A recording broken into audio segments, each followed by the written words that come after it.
Então vamos falar um pouco de arquitetura, análise de requisitos, escala e versionamento, né? Então vamos trabalhar um pouquinho nesses temas aí, que é a parte de back-end aí, né? Tentar envolver todo o trabalho de back-end que nós temos na Next4.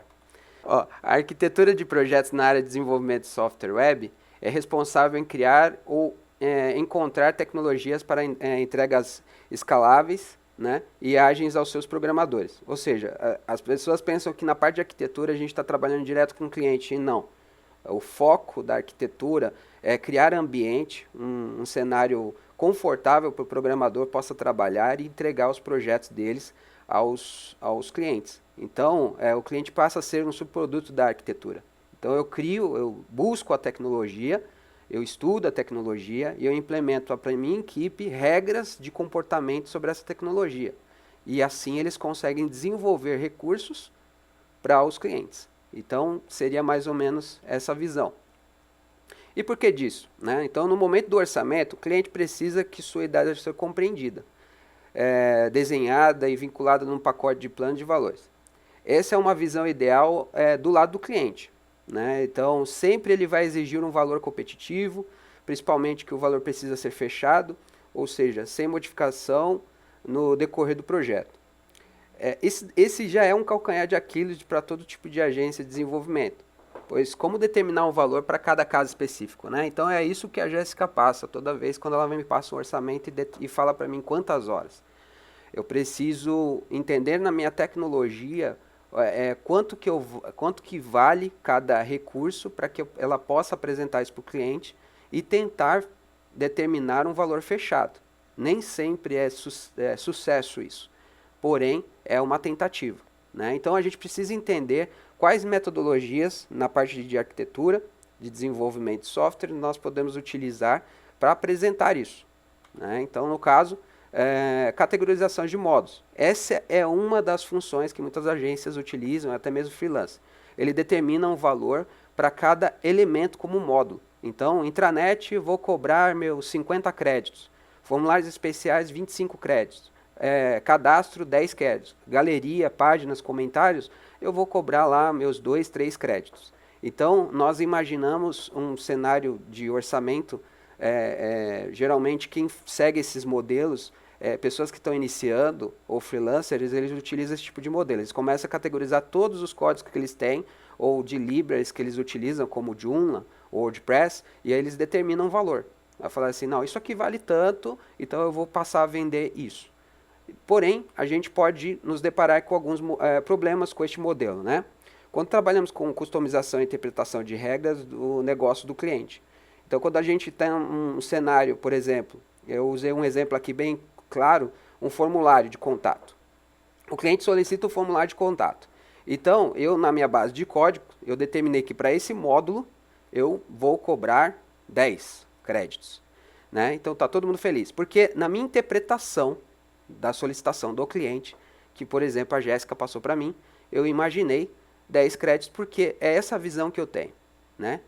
Nome, e-mail e mensagem. E mais alguns recursos ali, bônus para o cliente, né? Subscribe na newsletter. Então, aí no caso, o cliente ele acaba aprovando o contato e fala assim, beleza, nosso preço está excelente, 10 créditos, então eu vou fechar com vocês. Só que no desenvolvimento, quando nós passamos a exibir ao cliente o resultado final do nosso formulário de contato, nós nos deparamos com as seguintes regras. O cliente chega para a gente e fala o seguinte, olha André, não gostei desse formulário de contato porque, na realidade, a minha empresa e regra de negócio exigem que o cliente faça a seleção de cores, né? Tenha que ter uma área ali para subir o arquivo. É interessante colocar uma máscara em cada campo, e eu vou precisar de mais campos, como data, tempo, dinheiro, valor que ele pretende colocar no meu formulário de contato. E aí, o programador acaba vendo que, na realidade, é um formulário especial, muito mais avançado, e ele vai ter que ter um tato para conversar com o cliente, falando assim, não, o que você fechou foi um formulário de contato. E o que você está pedindo talvez caia num formulário especial, avançado de orçamento. E aí o cliente não tem culpa porque ele não soube se expressar, ele não entende, nem eu soube determinar a parte de contato. Então esse é um dos furos que a gente pode encontrar nesse tipo de modelo. Né? Então isso pode acontecer. O cliente colocar. Aqui eu coloquei um contraste muito grande, mas geralmente são coisas poucas, mínimas. Às vezes é o cliente falar assim, poxa, coloca para mim só o arquivo de upload ali, que eu vou precisar. Eu não imaginava que eu ia precisar, mas acabei preciso no formulário de contato que coloca. Muitas agências acabam delegando, acaba fazendo uma programação a mais, pagando realmente pelo esse trabalho a mais, justamente para que não haja a devolução do dinheiro, né? Então, é um dos problemas que a gente tem que resolver. Uma outra metodologia é o esforço hora-trabalho. Essa aí é a mais abrangente. Quando você está começando a desenvolver ou é freelancer, você pesquisa na internet como que eu faço para cobrar o projeto, geralmente essa é uma das alternativas que é passada a você. Já neste modelo é mais comum para as agências que possuem seu próprio framework, CMS, né, ou CMS, ou customização dos mesmos, né, então como o i2, Laravel, CodeIgniter, Joomla, WordPress, quem trabalha com esse tipo de frameworks é mais fácil você conseguir determinar esforço hora trabalho. Mas se você tem os seus próprios CMS frameworks, você terá um trabalho a mais, porém você também consegue esforço hora trabalho também especificar. O que seria isso? Eu contabilizar quanto tempo eu gastei para fazer um formulário, quanto tempo eu gastei para fazer uma galeria, e ali eu precifico. Então eu falo assim, olha, minha hora trabalho é R$50, minha hora trabalho é R$60. E assim a gente adiciona esse valor hora trabalho no projeto. Né? Então, geralmente, a web tenta seguir esse tipo de linhagem. Se a agência possui uma biblioteca abrangente, atendendo a vários segmentos e regras de negócio, ele conseguirá um nível de acerto próximo ao 100%. Isso é claro, se a necessidade do cliente e regras de negócio estiverem em acordo com as bibliotecas da agência. Então a gente já tem modelos de erros aí também. Né? Quando não são detectados todos os pontos funcionais e recursos necessários não foram considerados ou até mesmo esquecidos, sendo deixados de lado no orçamento. Regras de negócio não estudadas para serem aplicadas no sistema. Então, ou seja, o cliente, a gente pode ter toda uma biblioteca de código enorme, porém, a gente não entendeu a regra de negócio do cliente, ou a gente não conseguiu compreender, por exemplo, todos os recursos que vai utilizar no sistema, como no quadro anterior, que eu mostrei o formulário, e segue na mesma questão. O cliente acaba pagando um valor e acaba recebendo um outro tipo de produto, muitas vezes. A gente pode elucidar esse tipo de situação como um sistema de agendamento. Vamos supor que chega para a Jéssica um cliente querendo um sistema de agendamento. Então, ela começa a sondar com o cliente qual tipo de sistema vai ter. Né? Então, o cliente diz para ela, eu só quero para mim um nome, um e-mail e, lógico, vai ter que ter um pagamento. Tem uma regra de negócio, aí ele explica a regra de negócio do cliente.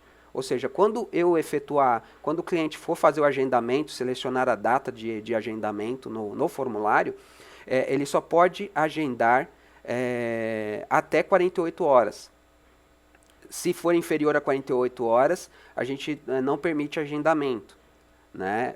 Na realidade, a gente permite agendamento, porém, se houver um cancelamento, vai ser cobrado uma taxa. Se o cara cancelar, o estorno vai ser parcial, porque aí a gente vai cobrar uma taxa de utilização. Então, o programador desenha todo esse formulário de agendamento, cria lá o método de pagamento, informa para o cliente, vai ter que ter um método de pagamento tipo PagSeguro, PayPal, para que você consiga finalizar o processo de pagamento no agendamento. E aí, se o cliente cancelar, a gente cria um código bem simples, onde eu analiso a data, né, onde eu analiso a data atual e verifico se passou 48 horas. Se está dentro das 48 horas, não é cobrado taxa de cancelamento. Agora, se o cliente cancelou abaixo de 48 horas, a gente cobra uma taxa de cancelamento do projeto. Beleza, tudo tranquilo, desenvolvido, o cliente adorou, aprovou o projeto e está online. Só que aí nós temos um problema na regra de negócio que não foi analisada, porque ele só foi um orçamento passado para a parte de marketing, para o programador, que foi orçado meio que em cima, não foi gasto muito tempo para análise e aprofundamento do projeto. E aí a gente encontra um problema quando está em funcionamento. Um cliente vai lá, faz o agendamento, E pouco tempo depois, ele tenta fazer o cancelamento desse agendamento. E ele se depara com um alerta no formulário. Olha, se você efetuar o cancelamento, vai ser cobrado uma taxa adicional e no seu estorno vai ser parcial do valor que você já pagou para o agendamento. E aí o cliente, puxa vida. Na regra de negócio, o cliente informou para o programador que o cliente poderia remarcar, e aí não haveria cobrança. Então ele poderia remarcar sem haver cobrança. Já o cliente que está acessando o ambiente, ele fica pensando, poxa vida, vou tentar dar os meus pulos, sou brasileiro, vou tentar dar os meus pulos aqui. Então ele remarca o reagendamento e aí ele faz o cancelamento. Ou seja, o que acaba acontecendo na agência, na clínica desse cliente? Ele acaba tendo muitos doutores que têm datas, né, já agendadas pelo sistema e clientes que burlaram a regra, remarcando sem cobrar taxa adicional e efetuando o cancelamento. Então a gente detecta um problema não na regra de negócio, porque quem entra em contato com o operador lá pro telefone, ele já informa, não, ó, nesse cenário você não pode reagendar, porque está dentro dos 48 horas. Faltou uma melhoria nas regras de negócios dentro da plataforma, que não foi estudado. Então esse tipo de situação pode ser muito comum nesse tipo de regra, e nas duas metodologias. Né? Então, a gente entra aí, passando por muitos problemas. A Next4 ela criou um modelo, né? O modelo de análise de requisitos foi elaborado pela Next4 para evitar todos os problemas relacionados a projetos que fogem da curva convencional, precisando ser desenhados e aprofundados no ambiente científico como uma planta de uma casa, e desta forma visual, né, conseguir o entendimento e aprovação do cliente antes do desenvolvimento do projeto. Então, antes da gente aplicar o briefing, começar o desenvolvimento, a gente tira um tempo, o cliente faz uma contratação dessa análise para que a gente consiga verificar a fundo realmente as necessidades exigidas do sistema e passar o valor real do fim do projeto dele, com um tempo real de desenvolvimento, porque tudo vai ser desenhado, tudo vai ser esperado. Eu não vou esquecer de um botão, de uma troca de status, de uma regra. Aquele formulário de contato, no caso do exemplo anterior, teria sido desenhado para o cliente para ele pré-aprovar. Então, ele já vendo como era o formulário de contato, ele poderia dizer, não, André, o meu formulário de contrato é avançado, eu quero subir arquivos, quero fazer isso. E isso, na área de requisitos, é mais fácil eu passar uma borracha do que eu, no meio do código, ter que passar uma borracha e conversar com o cliente que vai ser cobrado mais créditos relacionados a ele. Né? Documentação sistêmica é um dos braços da análise de requisitos. É a documentação, a parte que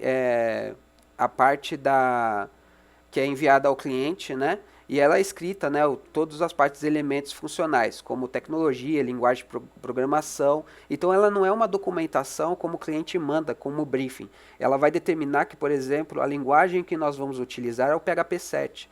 A versão do banco de dados é o MariaDB na versão 10. E assim sucessivamente. Então ela é uma documentação mais técnica, não para o cliente, mas sim para os programadores ou quem for pegar o projeto. O MER, que é a modelagem de banco de dados, o foco do MER é justamente ser o coração do projeto. É nele que vamos ter todas as funcionalidades de formulários, de inserção e leitura de dados.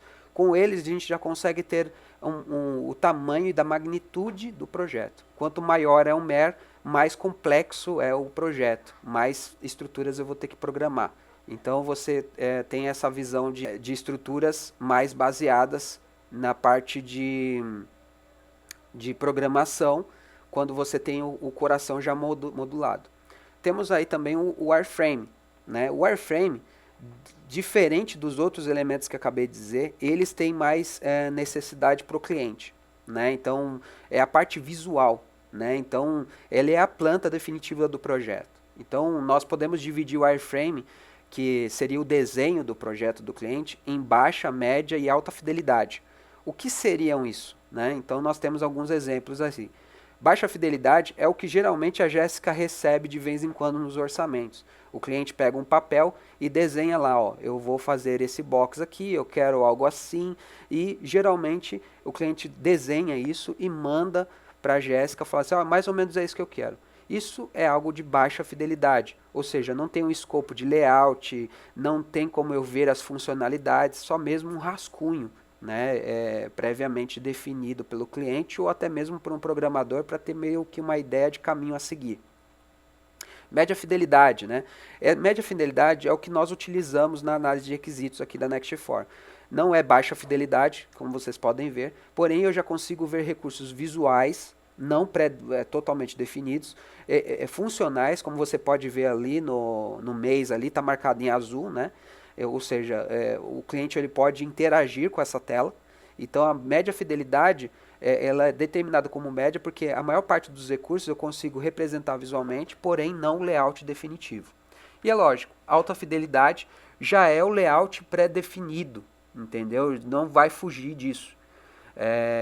Nós não fazemos o wireframe em alta fidelidade porque no processo de média fidelidade nós já passamos para o pessoal de layout após aprovação. O cliente já tem a visão do conceito, então a Jéssica Leal vai fazer o layout, que é o que seria o alta fidelidade. Aquilo que o cliente aprovar no alta fidelidade será o escopo de layout que será implementado no projeto, né? E aí entramos na parte de escala e versionamento, né? Todo código orientado a objeto pode ser escalável. Isso se bem projetado.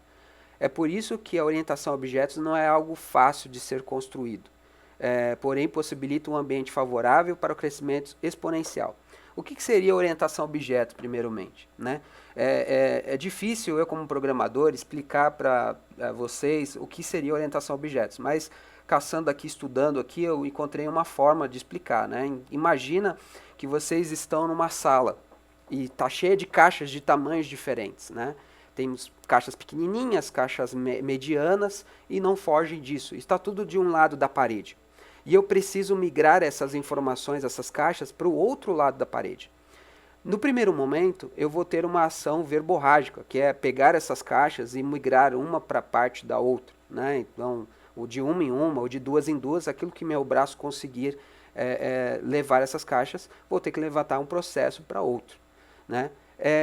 Só que no outro dia eu percebo que eu preciso fazer essa rotina de novo, eu preciso agora migrar para outra parede novamente, né? Então voltar para a parede, então eu teria que fazer de um em um.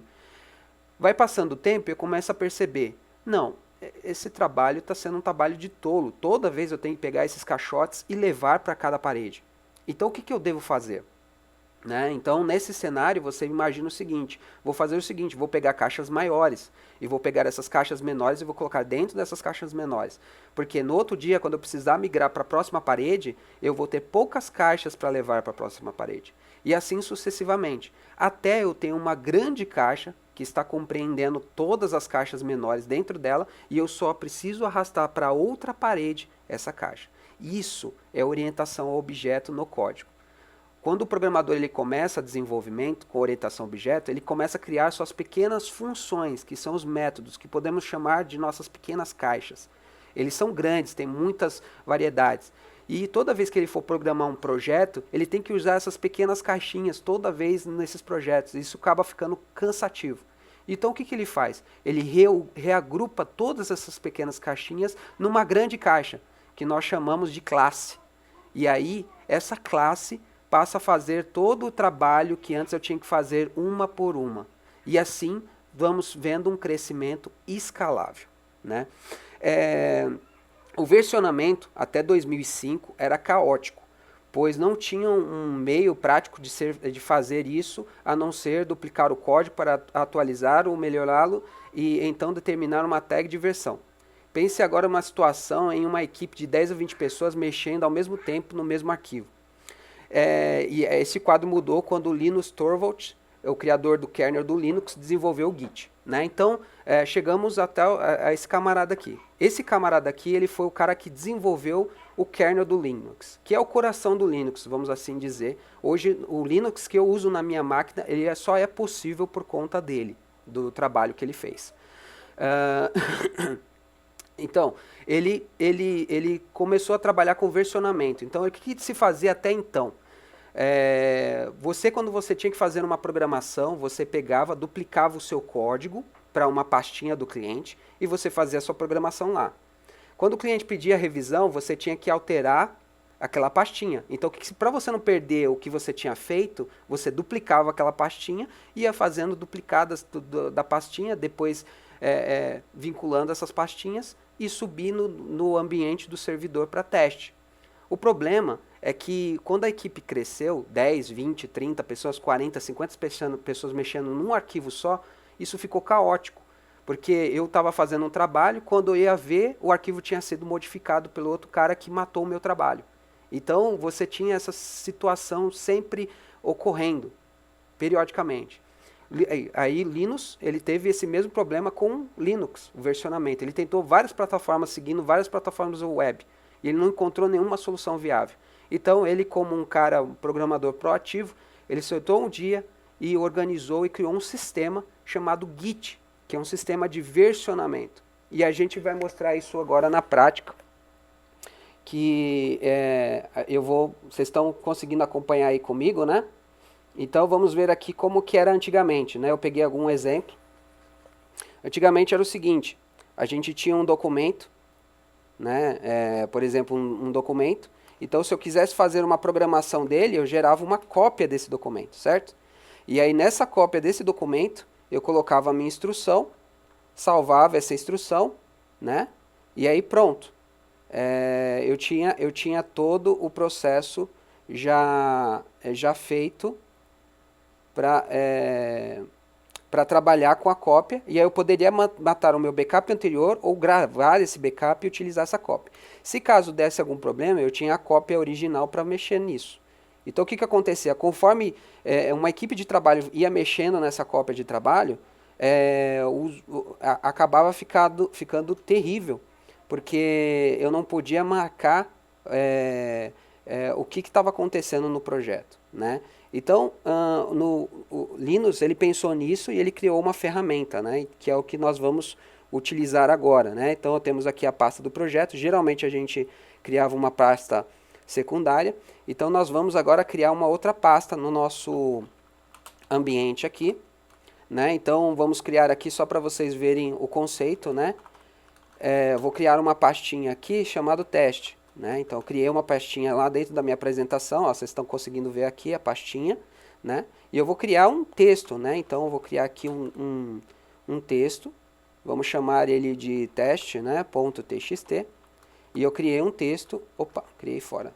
Eu tenho que entrar na pastinha aqui, e vou criar um texto chamado .txt, para vocês terem a noção. O que acontece? Eu tenho agora esse texto aqui dentro, chamado texto.txt, que acabei de criar. O que o Linus acabou de criar, ele criou em 2005, foi exatamente uma forma de eu fazer esse controle de arquivos e backup de arquivos de forma automática e poder trabalhar com esses arquivos como uma equipe. Então, assim, agilizar o versionamento. Então, no caso aqui, eu posso fazer, a gente começa com um comando bem simples, chamado git init dentro da pasta. Automaticamente, ele começou um repositório e ele está falando aqui para mim que ele começou um repositório vazio. Você pode ver que ele criou um arquivo chamado .git dentro da minha pasta. Ou seja, tudo que vai ser construído aqui vai ser enxergado dentro desse .git. No momento, ele diz que é vazio, então não tem nada, ele não está enxergando nada. Então a gente vai entrar aqui um editor, eu vou abrir um editor para a gente poder visualizar esse arquivo. Eu estou abrindo o editor da pasta. Então aqui, no caso aqui, nós temos aqui nosso arquivo de teste, né? Eu vou colocar aqui um texto. Olá, tudo bom? Então nós já salvamos esse arquivo. Quando eu vou para o meu modo de código, né, no meu editorzinho aqui de código, para ver o que aconteceu, eu posso digitar alguns comandos como git status. O que ele está dizendo aqui no meu git status? Ele está dizendo que houve uma modificação do meu código, né? Eu escrevi um texto lá no meu txt e esse código não está sendo observado, ele não está sendo tratado. E por isso que ele está em vermelho, ó, teste.txt está em vermelho. Então o que eu faço? Tem um recurso dentro dele bem simples chamado gitadd. E aí eu coloco o nome do texto, .txt. E o que ele faz agora? Se eu digitar aqui git status, ele vai dizer, ele vai mostrar agora que o arquivo está verdinho, ou seja, ele foi adicionado na minha árvore e eu consigo já tratar ele já está seguro. Qualquer modificação que eu fizer aqui dentro, ele vai ser observado. Mas ele está cru, eu não sei do que se trata ele. Então eu vou adicionar um comentário a esse arquivo, né? Então git commit -m, vamos adicionar um comentário aqui chamado apresentação, beleza? Sem acento. E beleza, ele informou que eu criei, ele criou para mim, você pode ver que ele criou para mim um branch, que nós podemos entender como pasta, se vocês quiserem entender como uma pasta, ele criou uma pasta chamada master. E agora ele determinou um código de hash que está informando que eu tenho uma atualização salva e sendo enxergada. Então, por exemplo, se eu vim aqui nesse documento, ou outro programador vir aqui nesse mesmo documento e escrever alguma coisa, olá, ok, tudo bom. E você, né? Vamos colocar aqui. No momento que eu salvei esse arquivo, eu posso vir aqui git status, ele vai me dizer de novo que o arquivo foi modificado, entendeu? E está me perguntando se eu quero adicionar ele ao ramo também. Então eu vou falar assim, quero adicionar. Então eu vou adicionar esse texto ao ramo, né? Então adicionei. E agora vocês vão conseguir visualizar que quando eu digitar aqui git show, eu consigo visualizar tudo que foi feito nesse elemento. Então eu vi que eu comecei e fiz uma apresentação, que é o título que eu coloquei na mensagem, e ele começa com olá, tudo bom. Eu posso exibir todo o conteúdo aqui, porque ele só me exibe digitando aqui na frente um all. Então ele já me mostra aqui tudo. Como só tão poucas informações, ele vai exibir pouca coisa. Mas se tivesse mais informações, ele exibiria mais. Eu posso usar um outro comando que é chamado git log, que aí eu consigo visualizar as modificações. Só temos uma, porque justamente eu só modifiquei o arquivo, não criei um commit para ele, não criei um registro. Todos os sistemas do Git, ele cria um registro. Então, git commit -m ajustado, né? Respondido, vamos dizer assim, né? Então, teoricamente, meu arquivo foi modificado. Se agora digitar um git log, você pode ver que, ó, perceba, eu tenho o respondido e inicialmente eu tenho a apresentação. Aí você pode falar para mim, André, eu consigo visualizar como era o arquivo antigamente, quando era a apresentação? Sim, a gente consegue. Eu consigo ver o estado inicial do projeto como era antigamente, utilizando um comando chamado checkout. Mas para eu utilizar esse comando checkout, a gente precisa criar uma nova pastinha. No caso, eu criei uma pastinha chamada master. Nesse caso aqui, eu vou criar uma nova pastinha. Então, eu vou criar uma pastinha aqui, chamado git checkout, aquilo que eu quero observar, o código que eu quero observar, -b, e o nome da minha pastinha vai ser teste, eu quero testar ela, entendeu? Então eu coloco aqui, prontinho. Vocês percebem que mudou aqui o textinho, ó? Eu estou observando o que aconteceu há uns tempos, no passado, e eu estou podendo tratar. Então eu falei assim, não, eu vou querer responder diferente aqui. Vamos colocar aqui na minha linha 5, eu vou querer colocar aqui, olá, tudo. E você? Beleza? Então, esse comando aqui, eu registrei agora na minha pastinha teste. Se eu vim aqui, posso adicionar ele normalmente, teste, e criar um elemento chamado aqui nova resposta. Beleza. Aí você fala assim, mas André, e agora? E o meu arquivo anterior? Eu só estou fazendo teste. É só voltar, no caso aqui, ao meu checkout anterior, chamado master, né? A minha nova pastinha. Então eu vou lá, digito checkout, master. Prontinho. Observe que eu voltei ao anterior sem perder nada. Então, ou seja, eu consigo trabalhar, fazer modificações com segurança, sem perder o estado atual, né? Então, para isso, para vocês conseguirem visualizar bem essa parte funcional na programação, eu vou pedir ajuda agora do Ricardo e do Leandro para vocês verem como que isso funciona na produção. Já estamos no encerramento e eu vou mostrar isso, como isso aqui funciona na produção, né? Eu vou sair dessa pasta de teste aqui, né? E vou deletar ela, né? Vamos deletar essa pasta aqui. Beleza, ela foi deletada, já não está aqui. E eu criei um game chamado Game Next 4, né? Então vamos lá. A gente começou a projetar um game chamado Game Next 4. E vamos... como que ele está hoje, atualmente. Então esse é um código real para vocês verem como que é o trabalho, né, que nós fazemos. Temos aqui nosso Game Next 4. O que ele faz aqui atualmente? Ele é bem simples, né? Então ele vem aqui, eu crio a classe, tá vendo que eu falei de caixas, né?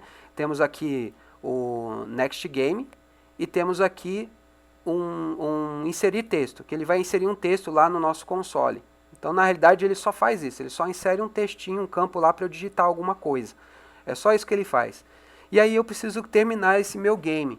Então eu vou construir um método de play. Porém, eu não consigo construir isso aqui sozinho. Eu vou precisar da ajuda. Então eu vou invocar lá o Ricardo e o Leandro. Eu vou pedir para o Ricardo para que nesse código aqui ele cria um recurso de status para a gente registrar aqui a pontuação, que é os rankings. Ele pode criar lá com o nome de ranking. E o Leandro vai criar algo para a gente poder enxergar as vitórias e as derrotas. Enquanto isso, eu vou programar aqui, vou criar uma função chamada play. Que na realidade, essa função chamada play aqui, ele vai fazer exatamente isso. Ele vai imprimir, vai pedir alguns dados do cliente, né? Ou da pessoa que é o jogador. Por exemplo, olá, tudo bom? Qual é o seu nome? Beleza? Vamos colocar aqui um /n. E aí a pessoa responde. Então a gente pega aqui, nome é igual ao meu campinho, minha caixinha aqui, né? A minha caixinha de solicitar texto. Então vamos lá, selfie, minha caixinha de solicitar texto. Vou pegar essa caixinha aqui e vou comparar, né? Então eu vou inserir aqui um echo. Vamos dar um espaço aqui. Olá, vamos colocar uma variável aqui de texto. Informe agora um número para adivinhação. Vamos colocar aqui printf e colocamos o nome aqui. Ok, feito isso, vamos pegar o número agora, né? Agora vamos pegar o número.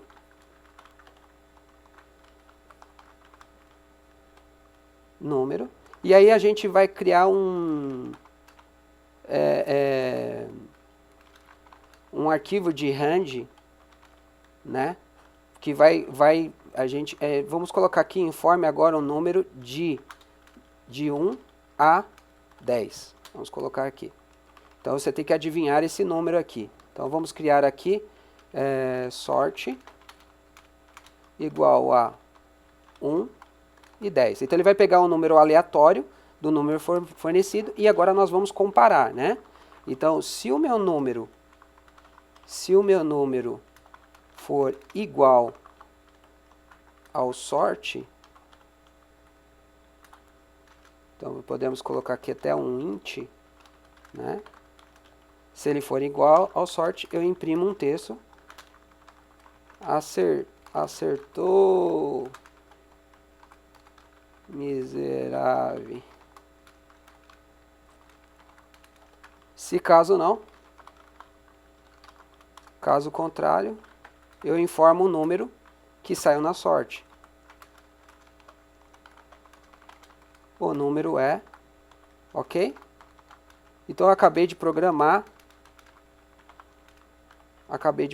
fazer uma breve programação do meu código.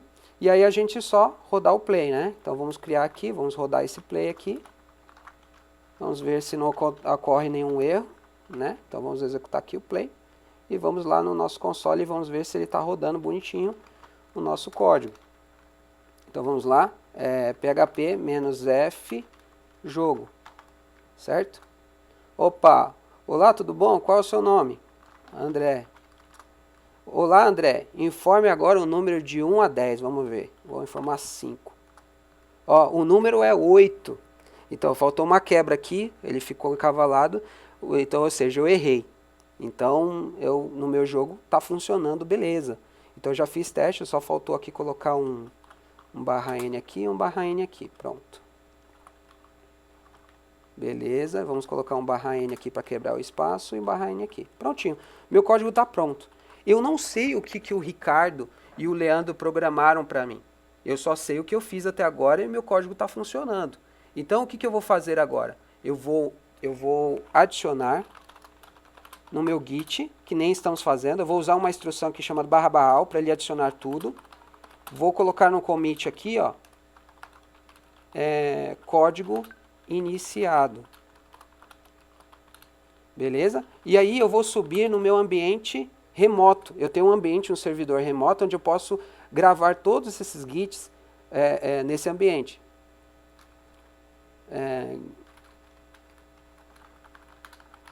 Então eu estou gravando nesse meu ambiente remoto. Beleza? Ele já subiu, ó, ele acabou de subir tudo que eu fiz, né? E agora eu peço por gentileza pro Ricardo ou Leandro, se eles podem já colocar o código lá deles, já programar o código, já subir na árvore aquilo que eles fizeram, né? Aí vocês podem me responder aí se já fizeram aí. Beleza, eles já estão programando lá. E aí, só para explicar o que a gente fez aqui, eu posso dar um git show. E aí eu consigo visualizar, ó, todas as modificações que eu fiz até agora, tá vendo? Ó? São todas essas modificações que eu fiz. Ele marca tudo que eu fiz até agora de que acrescentei, né? Git log, eu consigo visualizar o status de todas as mudanças que eu coloquei. Então, ó, código iniciado. E coloquei, já tinha outras que eu usei para criar esse elemento inicialmente, mas eu coloquei meu código do meu jogo iniciado, né? Então, eu já subi isso lá no ramo. Agora, o que eles estão fazendo? Eles estão programando. O Ricardo acabou de subir o código, fez uma alteração. E aí, o Gustavo chega para mim e fala assim, André, você tem que terminar lá o jogo, tá legalzinho, mas falta uns recursos. Eu falei assim, não, mas o Leandro e o Ricardo tá para inserir, mas eu posso finalizar aqui. Então, o que eu vou fazer? Eu vou ver aqui, git show, eu vou fazer um git status, e ele vai me informar que o meu branch está limpinho, eu não tenho nenhum trabalho para mim. Porém, se eu for fazer alguma modificação e subir, ele vai acusar alguma coisa. Por exemplo, o Ricardo acabou de subir alguma coisa. Então, se eu fizer alguma modificação aqui, ó, vou criar um espaço aqui, git add ponto /all git commit -m ajuste de espaço git push. Agora eu vou subir esse código aqui, vocês vão ver. Git push origin master. Ele está fazendo aqui. Opa, ele deu. Peraí.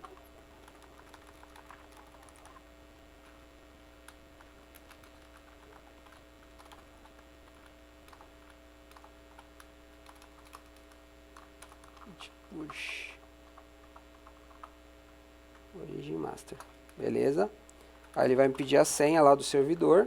E eu estou subindo. O que ele me acusou aqui? Opa, André, teve modificação. Sua solicitação de mudança foi recusada, né? Então ele recusou lá a minha solicitação de mudança e ele me dá alguns passos que eu posso seguir.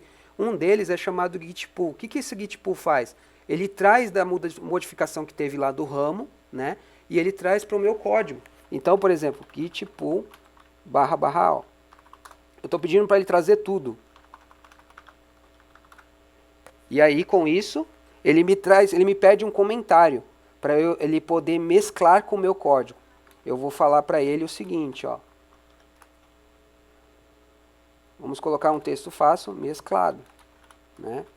E aí eu só dou um ESC aqui e salvo. Prontinho. Perceba que ele contabiliza para mim as inserções que teve no código, né?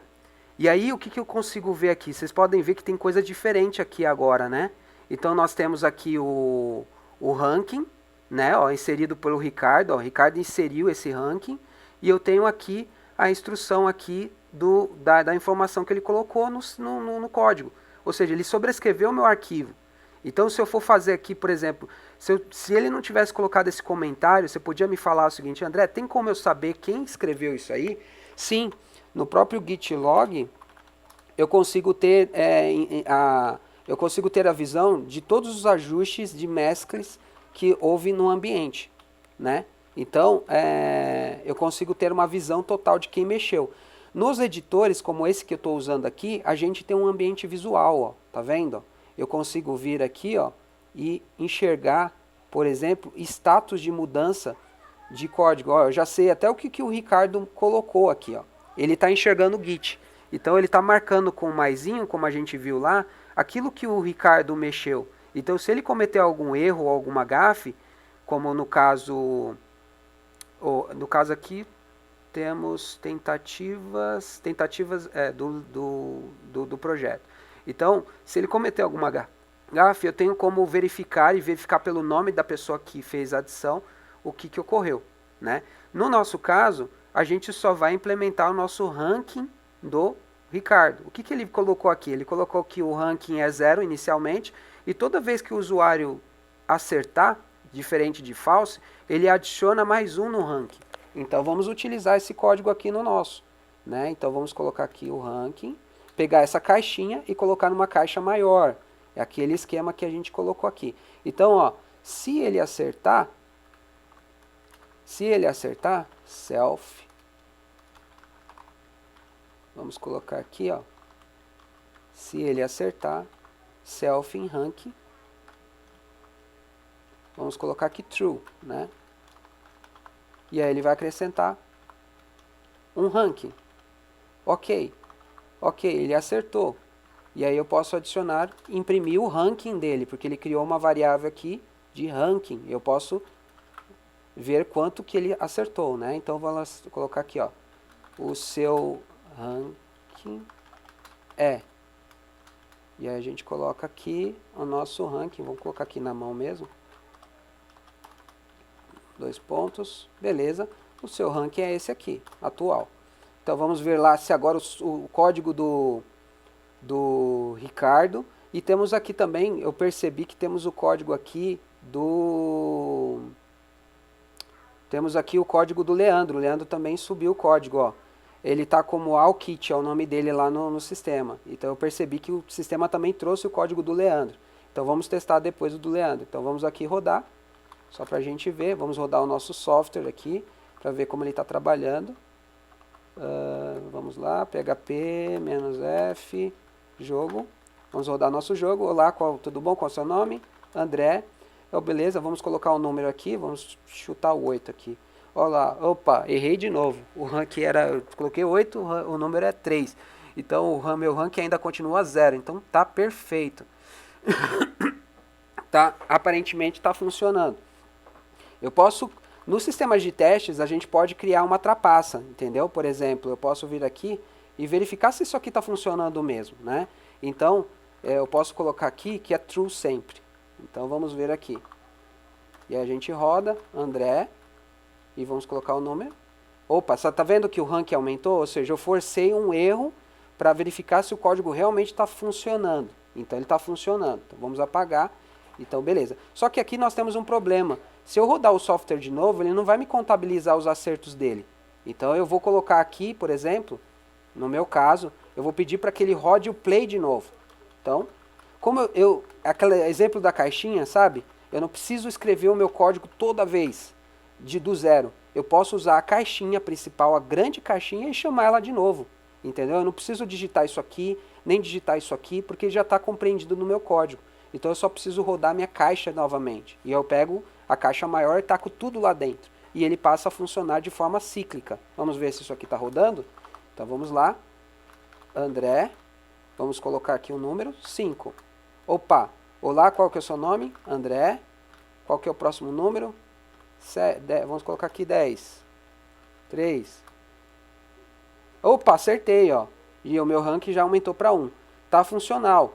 E aí, o que a gente pode colocar aqui? Colocar já o código do Leandro. Olha como que é rápido. Vamos colocar aqui o código do Leandro. Então, aqui eu posso pegar e fazer essa comparação e colocar aqui junto também, ó. Self. E vamos colocar aqui agora o código do Leandro fazendo a comparação, para ver se é verdadeiro. Vamos colocar aqui e vamos rodar também. Né? Ctrl X. E agora vamos rodar nosso software. André. Vamos tentar aqui 4. Opa. O seu rank é 0. Qual é o seu nome? Opa, esquecemos de mais uma coisa. Eu preciso imprimir as tentativas, né? Então a gente pode colocar aqui, ó. O seu rank é... e a gente pode colocar aqui, ó. Você acertou. E a gente coloca um número. Você errou. E a gente coloca um número. Né? Então vamos colocar aqui sprintf. E vamos colocar aqui as variáveis que o Leandro criou. Então a primeira é o que eu acertei. E a segunda é o que eu errei. Certo? Esse é o nosso joguinho. Então agora vamos ver se está rodando bonitinho. André. 5. Opa, você acertou 0. Você errou 1. Ou seja, errei. No meu jogo eu errei. Vamos colocar de novo aqui, André. 3. Opa, errei de novo. Então 2 erros. 2-0. Então, dessa forma, vocês percebam que a gente, trabalhando em comunidade, eu consegui terminar o meu jogo. Sendo que se eu tivesse que fazer isso sozinho, eu teria que gastar muito mais tempo e teria que consumir. Assim, trabalhando em equipe, a gente consegue fazer as entregas. E aí, no caso, eu posso vir aqui e fazer o seguinte, jogo concluído. E jogar ao ar ou entregar para o cliente, né?